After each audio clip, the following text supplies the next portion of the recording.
Beyond dictionary की idiom series में आज का आइडियम है बैक टू स्क्वायर वन, मतलब वहीं से शुरू करना जहां से शुरुआत की थी, जब सारी मेहनत के बाद फिर से स्टार्टिंग पॉइंट पर लौटना पड़े। इसका एक सिंपल एग्जाम्पल होगा, मैंने कोडिंग प्रोजेक्ट पर 3 दिन लगाए लेकिन फाइल क्रैश हो गई। अब मैं बैक टू स्क्वायर वन हूं, फिर से शुरुआत करनी पड़ेगी। इस इडियम का यूज तब करते हैं जब मेहनत बेकार चली जाए और चीजें फिर से जीरो से शुरू करनी पड़े।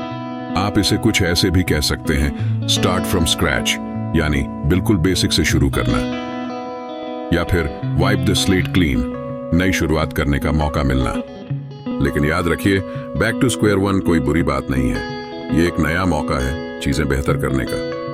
तो जब लाइफ आपको स्क्वायर वन पर ले आए तो डिमोटिवेट मत होइए, एक डीप ब्रेथ लीजिए, प्लान बनाइए और बोलिए, let's go back to square one.